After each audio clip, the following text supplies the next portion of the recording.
पुण्यातल्या शिंदे चाळीमध्ये मध्यरात्री जवळपास 1 वाजताच्या दरम्यान गोळीबाराची घटना जी आहे ती घडली आहे। नक्की घडलं काय, गोळीबार कोणी केला, मात्र जी पोलिसांकडून माहिती मिळते ती म्हणजे घायवळ टोळीतल्या गुंडांकडूनच स्थानिकावरती एका गोळीबार करण्यात आला। मात्र इथला स्थानिक होता का किंवा गोळीबाराची घटना कशी घडली, सध्या आपण पाहतोय की ज्या ठिकाणी गोळीबाराची घटना घडलेली आहे आणि गोळी लागलेल्या व्यक्तीनं याच ठिकाणाहून पळून जाण्याचा प्रयत्न केला, कारण भीतीपोटी आपण पाहतोय की ही सगळी गल्लीबोळाचा रस्ता आपल्याला पाहायला मिळतोय आणि इथूनच उडी मारून त्यानं पुढे मुख्य रस्त्याकडे जाण्याचा प्रयत्न केला।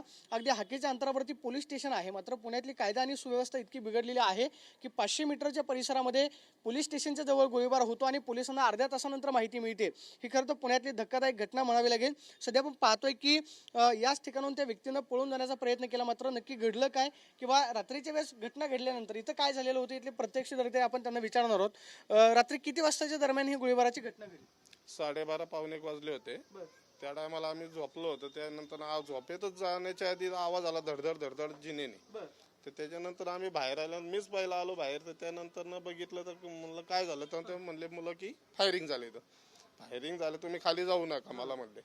मग लाईट लावली आम्ही आणि बघितलं तर ते ओळखीचे वाटले नाहीत। त्यामुळे त्यांना विचारलं काय झालं, तर ते म्हणले मांडीला गोळी लागली एकाला आणि त्याच्यात ते बेशुद्ध पडायला लागला की म्हणजे रक्त गेलं ना त्याचं भरपूर। मग त्याला पाणी वगैरे दिलं, त्याला बँडेज वगैरे त्या पोरांनी केलं, म्हणजे ते फडकी पडली होती। मला लवकरात लवकर त्याला दवाखान्यात घेऊन जावा। तर ते म्हणले की आम्ही बाहेर जाऊ शकत नाही कारण फायरिंग चालू आहे, तुम्ही जाऊ नका खाली। म्हटलं जात नाहीये मी खाली, पण तुम्ही इथनं निघा, कारण रक्त सांडायला लागले, त्याला उद्या काय झालं त्याला जबाबदार कोण?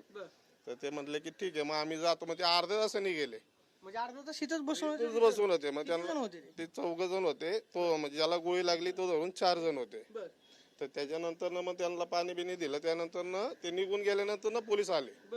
मग त्यांनी इन्क्वायरी वगैरे केली आणि पोलीस खाली जाऊन शोध चालू आहे। कुठून आले होते, म्हणजे ज्याला गोळी लागली पळत आले होते ते, इकडून आले होते? हा, इकडून पळत आले ते या बोळातनं असे येऊन इकडे लपले होते। वरती चढायचं हे काय इथनं चढून ते वरती इथं बसले होते।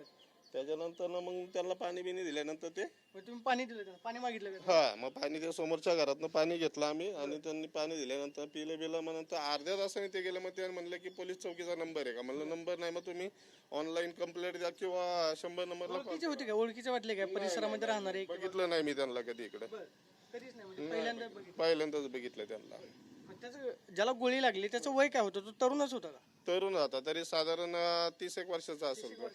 हो, त्याच्या गोळी कुठं लागली होती? मांडीला गोळी लागली होती त्याच्या। मांडीला? म्हणजे इतर कुठं गोळी लागली नाही, त्यांनी सांगितले एकच गोळी लागली म्हणून मांडीला। हो, मात्र रक्त मोठ्या प्रमाणावर? हो, रक्त लय चाललं होतं, म्हणून तर दवाखान्यात घेऊन जावा म्हणलं। त्यांना काय पत्ताही सांगितला का, मी कुठला आहे किंवा काय राहतो, कुठं चालले होते, कशासाठी? विचारलं मी त्यांना की बाबा कुठनं आलात तुम्ही? तर ते म्हणले आम्ही जेवून आलो होतो, आम्ही इथं थांबलो होतो। थांबल्यानंतर आम्ही निघायच्या तयारीत चाललो होतो म्हणजे बाहेर। तर ते म्हणले की फायरिंग झाल्यामुळे आम्ही इकडे लपून बसलोय। म्हणजे ते परत गोळीबार होण्याच्या भीतीने इकडे आले? हो, इथे लपून बसले होते ते।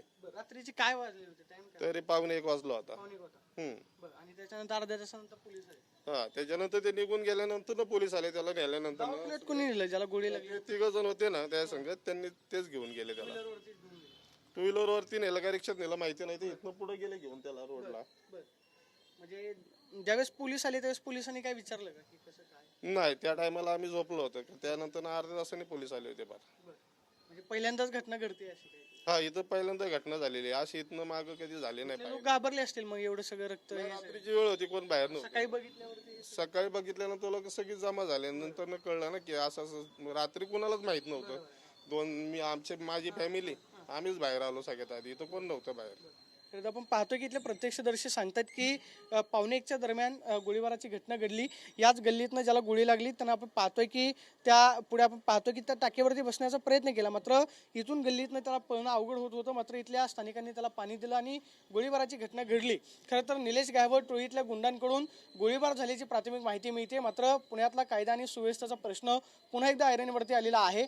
पोलीस सातत्यानं सांगतात की पुण्यातली कायदा आणि सुव्यवस्था चांगली आहे, मात्र कोयते हल्ले असतील किंवा मग गोळीबाराची घटना असेल, हे सातत्यानं घटना घडत आहेत। विशेषतः पुण्याचे पोलीस आयुक्त सांगतात की जो गुन्हेगार गुन्हे करतोय त्याला आम्ही 7 जन्म लक्षात राहील अशा पद्धतीची शिक्षा करू। मात्र सातत्याने ह्या घटना ज्या आहेत ते पुण्यामध्ये घडताना पाहायला मिळतात आणि त्याचाच प्रत्यय जो आहे तो काल कोथरूडमधल्या शिंदे चाळीमध्ये आलेला पाहायला मिळतोय। कॅमेरा पर्सन विकी चव्हाण सोबत मी प्रदीप कापसे, TV9 मराठी, पुणे।